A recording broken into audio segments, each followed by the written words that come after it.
नमस्कार मित्रांनो, मुद्द्याचं बोला या यूट्यूब चॅनलमध्ये तुमच्या सर्वांचं हार्दिक स्वागत। ओबीसी नेते लक्ष्मण हाके यांची सध्या छगन भुजबळांनी अशी अवस्था केली की लाखोंची सभा घेणारा हा व्यक्ती 2 दिवसांपासून स्वतःला घरात कोंडून घेतो आहे। पण ही नेमकी त्यांची अवस्था अशी का झाली आणि याला कारणीभूत कोण आहे याबद्दल आपण सविस्तर या व्हिडिओमध्ये बघणार आहोत। त्याआधी तुम्ही चॅनलला सबस्क्राईब केलं नसेल तर नक्की सबस्क्राईब करा आणि हा व्हिडिओ शेवटपर्यंत पाहायला अजिबात विसरू नका।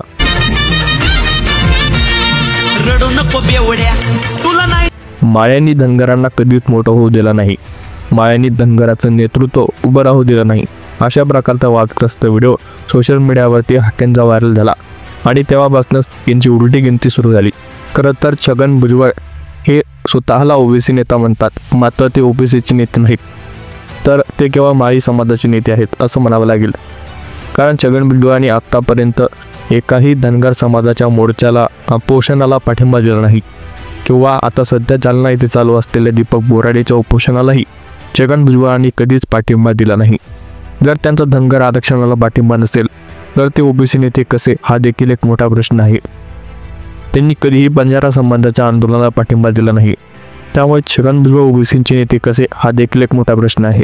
मात्र छगन भुजबळांनी धनगरांचा वापर करून घेतला आणि विशेष करून त्यांना हाकेंसारखा एक धनगरांचा नेता सापडला आणि त्यांच्या हाताने त्यांनी काही मराठा नेत्यांचा काटा करण्यासाठी त्यांचा वापर करून घेतला।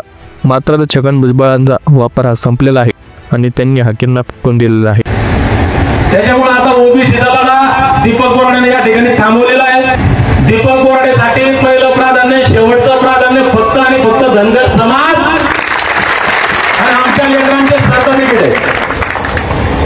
कारण आमच्यासाठी भांडणारा कोण आहे? आम्ही 350 जातीसाठी भांडलो, आमच्यासाठी भांडताय कोणी? धनगरासारखी भोळी निवडी जातच नाही या जगाच्या पाठीवर। म्हणजे आमचा मित्र कोण, आमचा शत्रू कोण हे तरी आम्हाला कळतं का?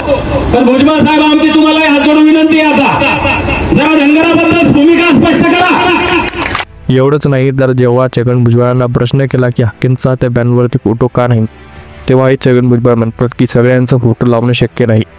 पण 2 वर्षांपासून लाखोंची सभा घेणारा लक्ष्मण हाके, बीडमध्ये ठाण मांडून बसलेला लक्ष्मण हाके, मनोज जरांगे पाटलांपासून अनेक मराठा आमदार खासदारांना अंगावर घेणारा लक्ष्मण हाके या व्यक्तीच्या फोटोसाठी बॅनरवरती साधी जागाही नाही असं स्वतः छगन भुजबळांनी सांगितलं।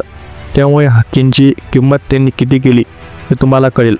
त्यामुळे लक्ष्मण हाकेसारख्या नेत्यांनी आता तरी डोळे उघडणं गरजेचं आहे आणि ज्या जातीत ते जन्माला आले त्या जातीसाठी जर ते आजपासून जरी त्यांनी लढा सुरू केला, मला वाटतं की समाज त्यांच्या मागे राहील। मराठा समाजाचं तर धनगर आरक्षणाला उघड पाठिंबा आहे, त्यामुळे कुठलाही वाद होणार नाही।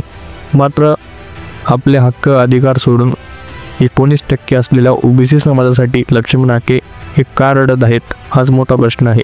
कारण उद्या अख्खा मराठा समाज जरी ओबीसीमध्ये आला तरीही लक्ष्मण हाके ज्या समाजातून येतात त्या धनगर समाजाच्या आरक्षणाला 1% फरक हात लागणार नाही, कारण एक वेगळा प्रवर्ग आहे।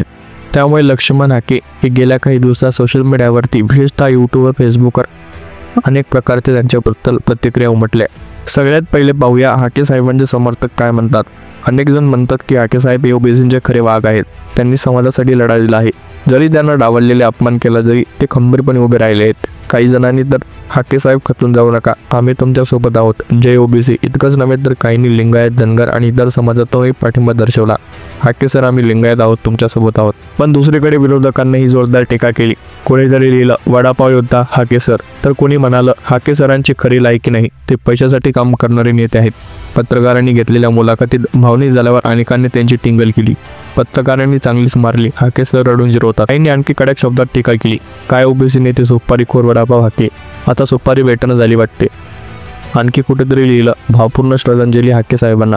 या सगळ्या कमेंटवरून स्पष्ट होतं की हाके साहेबांच्या व्यक्तिमत्वाबद्दल समाजात किती टोकाचे मतभेद आहेत। हाके साहेबांना जेव्हा जिरवले गेलं तेव्हा काहींनी म्हटलं तुम्ही ओबीसीसाठी एवढा मोठा लढा उभा केला आणि तुम्हाला वाऱ्यावर सोडलं हे योग्य नाही। पण काही विरोधक म्हणाले मेळाव्याला पण बोलवलं म्हणून हा केविलवाणा प्रयत्न। एका बाजूला लोक त्यांना ओबीसी किंग म्हणतात तर दुसरीकडे त्यांना वाचावीर आणि लायकी नसलेला नेता अशी उपाधी देतात। कोणीतरी उपरोधकाने वडापाव द्या कोशवे लाके, तर कोणी 90 रुपये द्या काम भागेल असं देखील म्हणतात। अनेक कमेंटमध्ये जरांगे यांचं नाव येतं. लोक म्हणतात हाकेसाहेब जरांगे पाटलांसारखा लढा होऊ शकत नाही, त्यांच्याकडून खरं नेतृत्व शक्यच नाही, मग समर्थक त्याला विरोध करतात. हाकेसाहेब खरी ताकद आहे, त्यांना समाजासाठी लढा दिला आहे, आम्ही कायमसोबत त्यांच्यासोबत आहोत. काही कमेंट अगदी भावनिक आहेत. हाके सर आम्हाला पण रडायला येतं, एवढा मोठा लढा रडून तुम्हाला का वडावलं गेलं. तर काहींनी टिंगल करणाऱ्या आज कुत्रा रडतोय बघा हाके सरांना काय झालंय. काही जण म्हणतात हाके साहेबांचा वापर केला गेला, ओबीसी नेत्यांनी त्यांना वाऱ्यावर सोडलं. तर काहींचं म्हणणं आहे आता हाके साहेबांनी मराठ्यांचा नाद सोडून द्यावा, नाही तर पळता बोई पडेल. शेवटी हाके साहेबांबद्दल मत वेगळी असली तरी गोष्ट मात्र खरी आहे, त्यांनी ओबीसी समाजासाठी एक मोठं नाव निर्माण केलं.